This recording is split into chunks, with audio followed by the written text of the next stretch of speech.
I don't consider anyone or anything competition, because at the end of the day, if you authentically do something, then you attract the right people. If you move well, if you are strong, if you run marathons, like, you can't fake that. Aesthetics, you could buy everything. Anything surface and external, you could buy if you have the money. No one can buy performance. I want to start, I know you played softball. Mm-hmm. In college, I played JUCO. Did you play after that? No, so I got this full ride to like an Alabama college, not University of Alabama or anything, but I got offered a full ride, and that year they took softball out of the Olympics. You can't really do much in female sports, especially 5'2", like whatever. And it wasn't like a passion of mine. It was fun. It was a hobby. But the whole reason you play sports for that long anyway, as a girl, is to get into the Olympics. Then, so you were in Alabama, and then you moved to LA. I went to college here in Antelope Valley, and I got a full ride offer out to Alabama. What did you go to school for? When I was younger, you just kind of like, I was just doing it to play. So I was in business administration. I didn't think I'd ever do anything much with business, but I figured everything is business, so this is an okay major. Yeah. Had I known what I know now, I would have freaking loved to do something like kinesiology, something with anatomy. But I honestly thought personal training was a joke. Mm-hmm. Why is that? I had no idea you could make money off of it. Mm. Like, we had trainers for college, and I didn't really take them seriously. Yeah. I was just like, why am I lifting this? I can catch a ball and I can bat. Like, I just didn't understand it. You didn't understand weightlifting in general, or personal training? Yeah. I didn't get it. I understood like what we did for softball, like the conditioning, the reflex training, all of that stuff, and like actual practice. I understood that. I never understood weightlifting at all. Like, why we're doing it. Is this going to make me a better?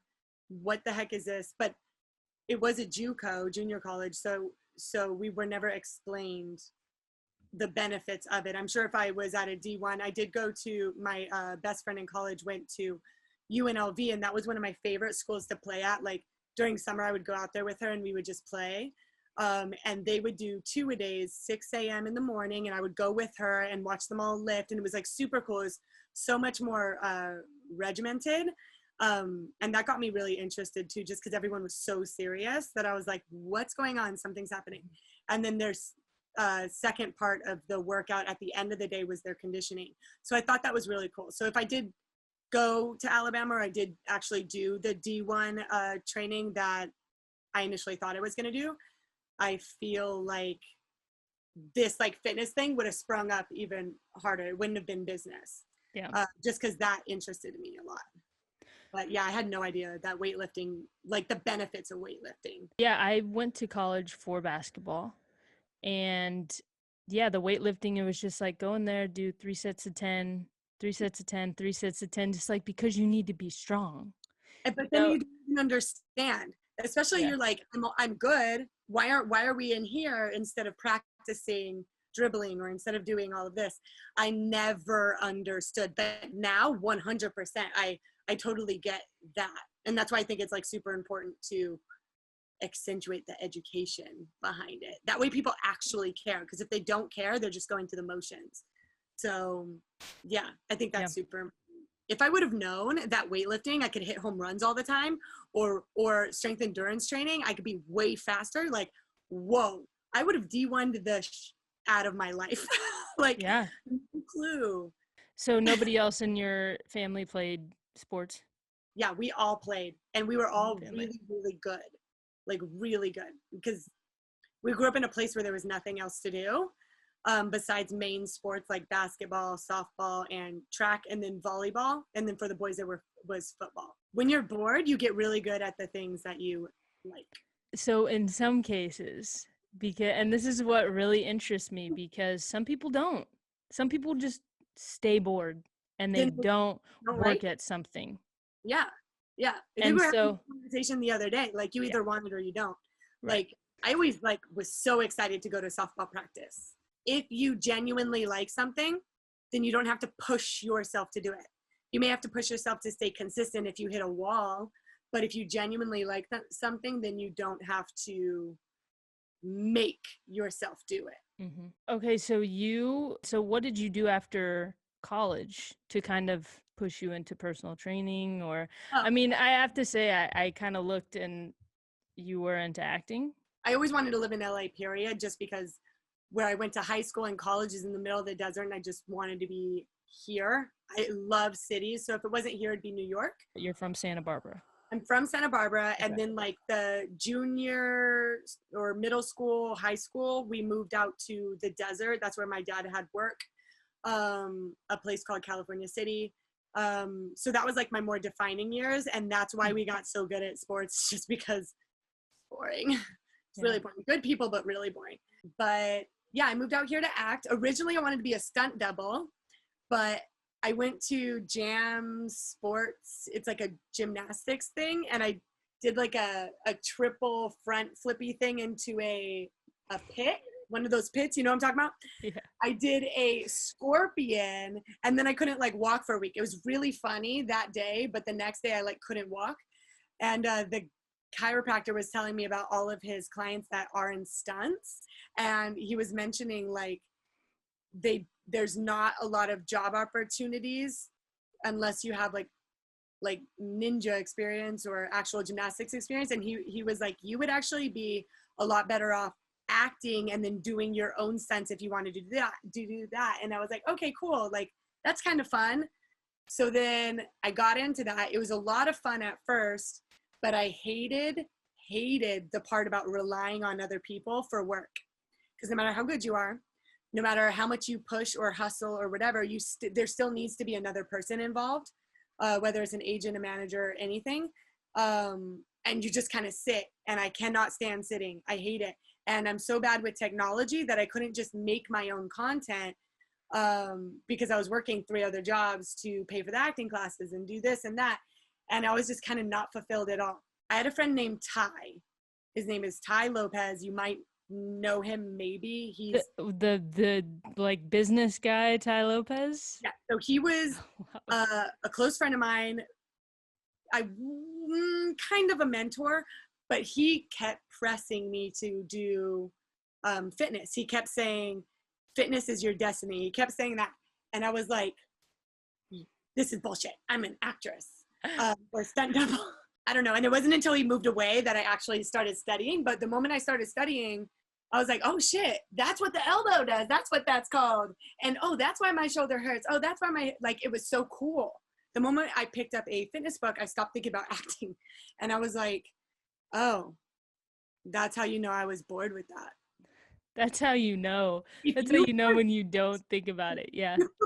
Forget about something that you thought you wanted, then you did not want it.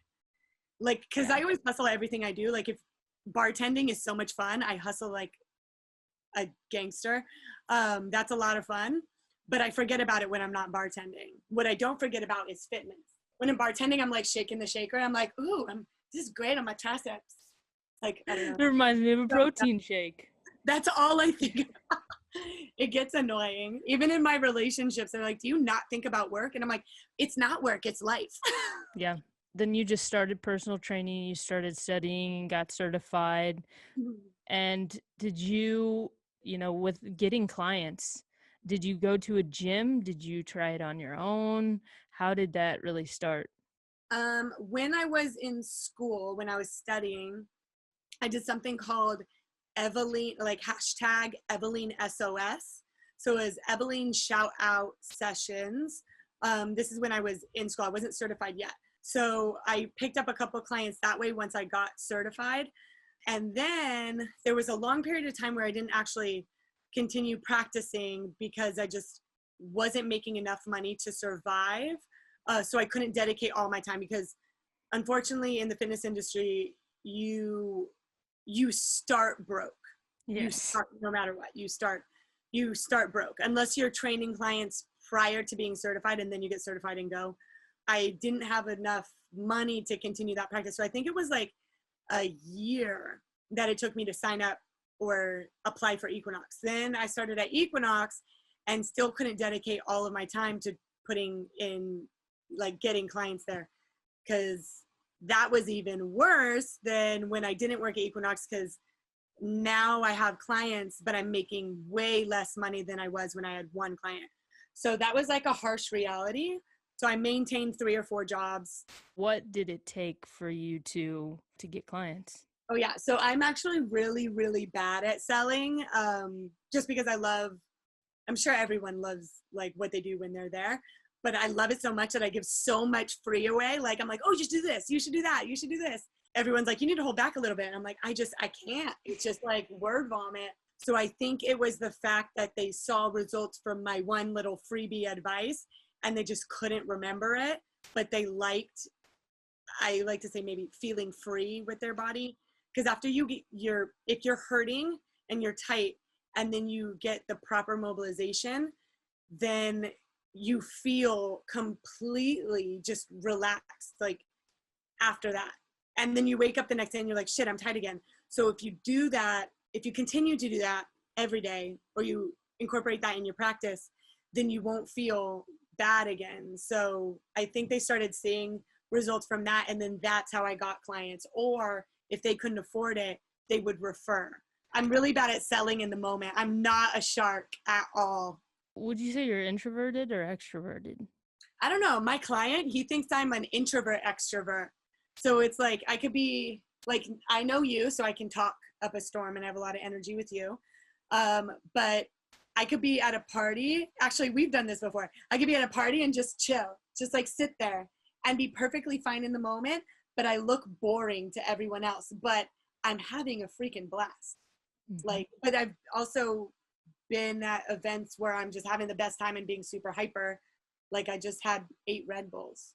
Yeah. So for in the gym, would you approach people? It's funny because when I very, very first started at Equinox, I didn't mind saying hi to everybody. One thing I have never done, I'm not gonna say I will never do it, but one thing I have never done, unless I genuinely saw someone like actually about to hurt themselves, because there was one time something looked really dangerous and I had to stop them. But because I hate being approached when I'm working out, unless I know you, because then I know it's just like a high thing.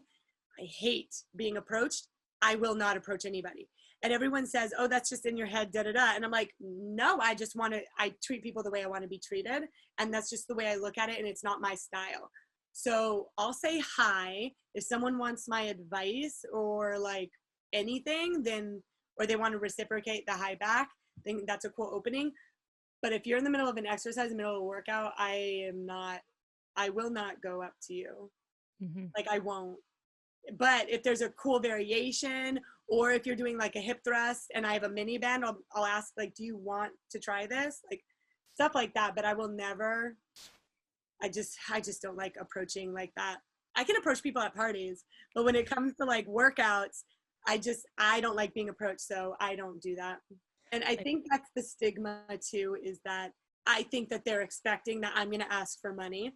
I just don't do it, because in my head, I'm not doing it for the money, especially if they know how much we actually get paid there. They would genuinely know that I actually love what I do. So this is why I'm talking to you, not for my minimum wage. But that's so interesting, because, you know, they could not be thinking that at all. You know, I could be completely eliminating that shot. I could be. But for some reason, because that's not an organic thing for me, Evan, I won't do it. Like, if it doesn't feel natural to me, I will not do it.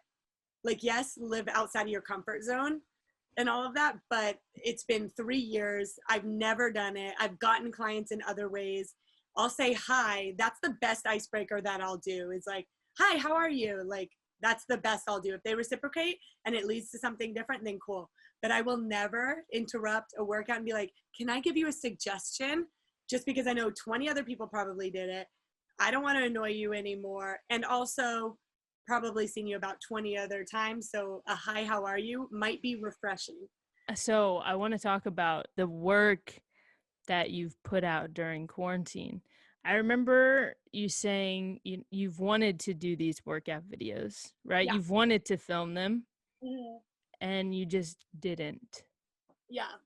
Time, energy, Well, I all that. always had like 4 jobs. Always have had 4 jobs. No less than 3, like ever. Going to Equinox, I work opening to closing. So 5:30, 6 a.m. all the way to 10:45 p.m.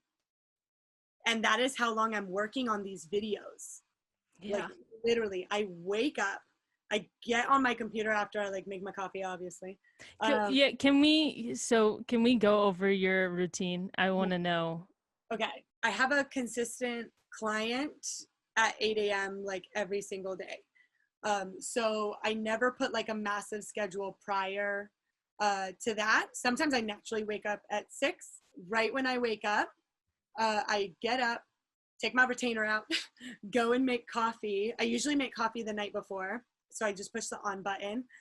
And then while that's brewing, I'm getting everything ready. And then I turn on my computer and I attempt to do an Instagram post, but I can't do much as far as like editing or anything goes before my client and before my live workouts. But once that's done, I have my client, then I set up for my live workout at 9:30 a.m. Monday through Friday. I have my live, and that's until 10:15. It's a 30-minute live, then 15 minutes of mobility. And then usually I have an 11 a.m. Client after that. So in between there, I'll throw like a bagel in or something to eat because about that time is when I need food for my brain. And then that is usually carbs. Usually has to be a bagel, usually. So bagel. So with food right now, do you track it No, or do you just I know? have never ever I do not preach nutrition like at all because I don't practice it. One thing I can say I've never been is a hypocrite ever. If my clients ask for good nutrition advice, I can give them advice. If they want any kind of meal planning or guideline or anything, because I don't practice it, I will not give it to them. I will refer out. And that's just simply because I'm not going to preach things that I don't particularly practice. If you want advice, completely different. That doesn't mean I eat like a fool though. If I want a pizza, like I genuinely want it, I'm not going to stop myself from getting it. Like I'll eat it. But when my clients ask me about that, or if they see me at the pizza place or whatever, because that has happened, when they ask me about it and they go, oh, how do you keep a 6-pack or how do you do this? I thought they said abs are made in the kitchen. I tell them about my activity level. I don't stop moving from opening to closing. So I'm probably in some crazy caloric deficit on accident. I don't count calories because you don't know what calories are coming from where. I don't do any of that. But I am always hungry because I'm always moving. So that's kind of what I go off of. And if something makes me feel like crap, after I eat it, I won't eat it again. It's like if you get drunk and hungover, you don't drink that drink again. That's how I am with food. I just kind of listen to my body. I would like to eat more clean, but I'm not going to punish myself for little things. And I also love chocolate. But yeah, so there's breakfast and then my 11 a.m. client. And then after my 11 a.m. client, I usually have a big space before my nighttime clients. In that big space, I am nonstop editing. I can't really film during the day because the backlight, so I have to stay up late at night to film. So I'm usually editing like crazy. And I still have videos going up. I have over 300 exercises and variations. That's literally what I do all day. And next thing I know, it's freaking 10 p.m. And I'm like, oh crap. But then I get in bed or I'm meditating in the bath or something and my heart rate goes through the roof because I'm starting to think about what do I need to film next? Ooh, I should do this. And oh, I have this idea for this program and I'm going to do that. And it's just like I said, if you don't like it, you won't do it. Like, so I like it so much that I'm like running to go do it. So I have to get myself to go to sleep sometimes just because I like it so much. So it's not much of like, yeah, an anxiety feeling. Do you ever feel anxiety about doing so much stuff or, I get I making all get this? crazy anxiety about the limitation of technology. When I'm editing, because I learned it, and all the videos I'm trying to make them very like consistent. So it's easy. It's like copy paste. And I'm like, oh crap, look at me, pro. Then the computer crashes. So that's what's killing me is I'm getting anxious. I was getting more anxious before, but now I could feel myself kind of letting go and just being like, look, there's no freaking rush on this. If you get one video up a week, you still have your mains up. Like, just calm down. It's just I want to get things rolling. So because I know that I can do so much more than what my laptop or my internet connection is letting me do, it's killing me. So that is, it's like what Yancy was talking about last night about when he was talking about the CEOs, all the walls that they hit or the crazy difficult times that they were hitting before things launched or whatever. That's what I feel like I'm hitting. I just want to throw my computer, but it's like, you're my baby. I can't. This is all my work. I do want to know off of that, what are your big goals? I don't consider anyone or anything competition because at the end of the day, if you authentically do something, then you attract the right people. So I want to do this like website, not like, I want to do a website. Bah, that's the goal. But I want it to be a subscription base, and I want it to be as personalized as possible. And unless they're one-on-ones, you can't get too like personal. I just want to give people as many options as possible and present the science behind each different theory and whatnot. Like my main situation is mobility and education. I kind of want to not break the group fitness mentality, but I want to make people aware that if they're seeing something online, it doesn't have to be a boot camp kind of workout, and you can transfer it, any exercise that I'm providing, into daily life. Something you'll never ever see me do unless you pay me is a burpee. I will not burpee. But I like longevity, sustainable training. I just want my people to move really well. Just because you have seen the results of that, you've seen results for other people. And yeah, like for instance, I had someone on the stretch mat one day who was doing a mobility special event with one of our massage guys, and he saw the mobility sign and he was just asking, he was like, I have something, I think it's sciatica. And I asked him if it was diagnosed, and it wasn't. And I was like, okay, well, describe it to me. And he starts describing all these things that sounded, you're not supposed to diagnose, but it sounded so similar to piriformis syndrome. So I asked him, and this is what I talk about. I do all these freebie things because I genuinely want to help people, and then I get referrals. So based on what he was telling me, I asked him if I can kind of give him a little program or mess with it a little bit. And so I gave him a little bit of advice that day. Then we scheduled 2 sessions. One was a full stretch and mobility. And then the next one was mobilizing and then strength training. He hadn't done yoga in over a year or strength trained in over a year because he's felt that pain. After that, he started consistently strength training, and he was so excited to go back to his yoga class. He like was blowing me up, and he went and told my manager, like, that was my first yoga class. I haven't been able to do that. And he's been doing all of his mobilizations ever since. So that stuff excites me. That's cool because you think you have something serious like sciatica, yet all you need is a little bit of release and a little bit of stretching. It's the easiest thing, but people don't do it because they don't see results right away.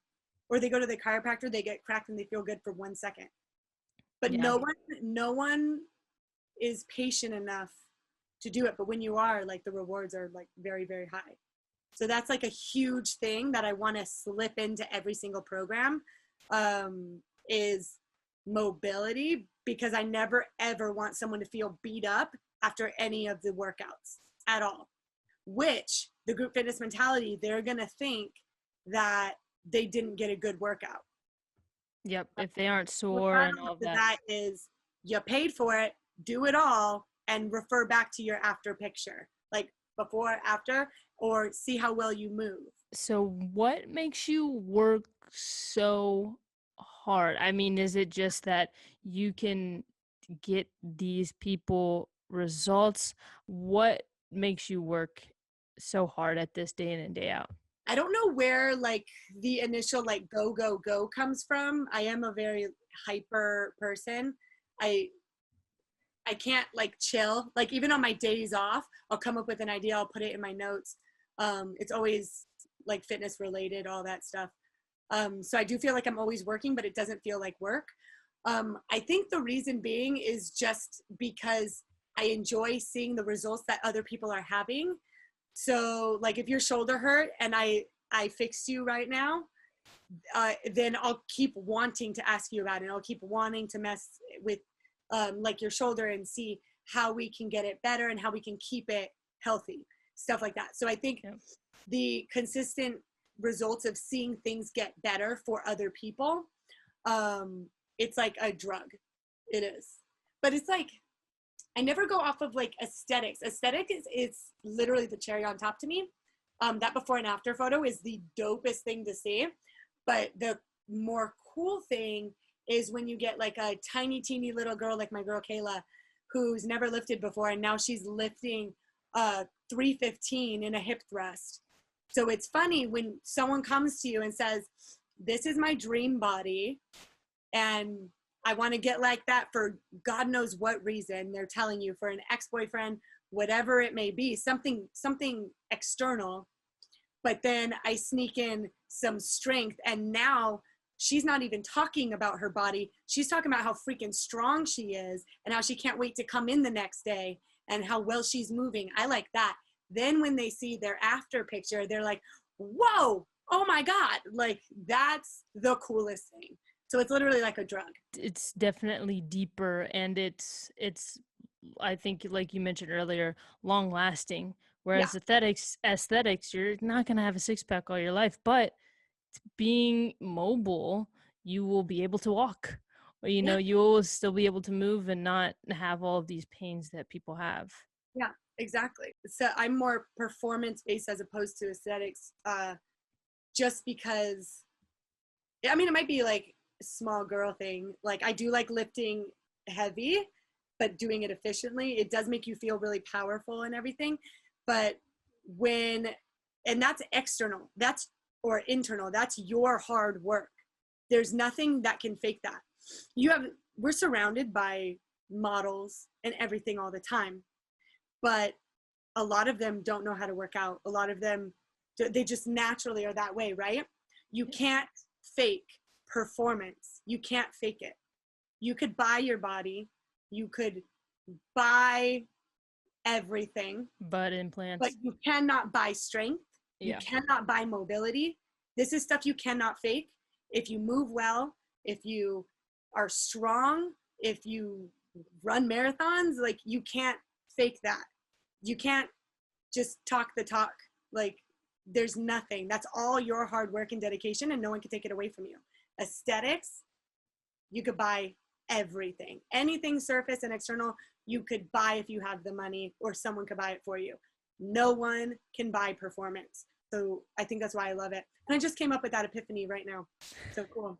I love that. It's it's definitely something to be proud of, because you just put the work in. If you could give let's say advice to the masses on something to focus on, I mean, that would help them level up in their mobility, in their fitness, in their, I mean, daily life, from your experience, what would you say is one thing? I would say my one thing that could go for anything across the board in life, anything, whether it's fitness or learning guitar, whatever it is, it's consistency. So many times I see people stop, whatever it is. I see them stop because they're not getting results, when in fact, if they would have just done one more freaking day of what they were doing, it would have went and clicked. Like, and that goes with anything. It's just consistency. Because at the end of the day, next week's going to happen, next year's going to happen, and then you'll be back at day one if you try it again. So just stay on top of it, keep going, because you might literally be 1 day or 1 hour away from what you're trying to do. I love that. Yeah, I was laying in bed the other night and I do these stretches for my feet and I didn't do them. I was like, I'll just do them tomorrow. And then I was like, no, because I won't have today tomorrow. Yeah, exactly. I won't have that time. Regardless. Yeah, it's going to come regardless. And how long does that take either way? Like with 3 my minutes. mile runs, I'm trying to do that like every single day. And there's so many times where I'm like, oh crap, I have to edit this or I have to do that. Or book club starting. And then I'm like, wait a minute, I can do book club on my phone. My computer's not going anywhere. I could do that after the run. Tomorrow's going to happen. And what sucks is if you miss your practice, I never call my workout. I always call it my practice. If you miss your practice at all, that time is gone. You can't get it back. You can't get it back. So you just got to do it. You got to. And it takes me 30 minutes to do that, or 30 minutes to do that. That 30 minutes would have gone by no matter what. And I guarantee you, if I was editing, that would have been half of a freaking video and not worth it. Not worth it at all. But like if I would have done the run, then that video is going to get done regardless. But the run might not have. Like counting down from 5, like I was telling you. Count down from 5 and just freaking do it. You literally have to. That's why I love the book we're reading so much. Because I'm like, that is my mentality. Every single time I hesitate. Every time I hesitate, I'm like, just freaking do it. It's going to happen. I love that I'm wearing a Nike shirt as I'm saying, just do it. I'm like, what? It works. It works. The book we're reading is Discipline Equals Freedom, by the way. Because it's just so real. Yeah. Like I said, it could literally just be, if you want it, just do it. Like if you want it, just do it. That's it. That could just be one page. It's simple, right? Okay, so the last question. What is one thing in your life right now that you feel you can do to level up, to just get to that next level and really maybe get a new computer, but but I'm not gonna let you say that. Okay, if we're talking internal, I could space out my time better or schedule my day better, because I'm trying so hard to get all this stuff out. I started doing it this week where if I'm just hitting a wall and nothing's uploading, I used to just sit there and just stare at it like fire in my freaking eyes. I would just stare and try everything I can to get it uploaded. But then no matter what, it always took the same amount of time. So now I'm literally leaving. I'm going on a walk. I'm taking a drive, listening to a podcast. I'm cleaning. I'm doing something while all those like mishaps on my computer are happening. So if there's one thing that I can do better to level up, it would be dedicating a certain amount of time to doing those edits, and then dedicating another amount of time to doing the studies that I've been wanting to do since quarantine, which would have been done if my computer didn't crash. Mm-hmm. But again, that's just an excuse. I could have realized that 2 weeks ago. But I'm working on it. Yeah, we're all working on it, right? Yeah, it's like tunnel vision on the editing because I just want it done. But if I just open up and when those crashes are happening, multitask, it'd be so much better. I love it. Again, thank you so much, Evan. Of course. Thank you so much. This is the Level Up podcast with Shay, and we will see you next time.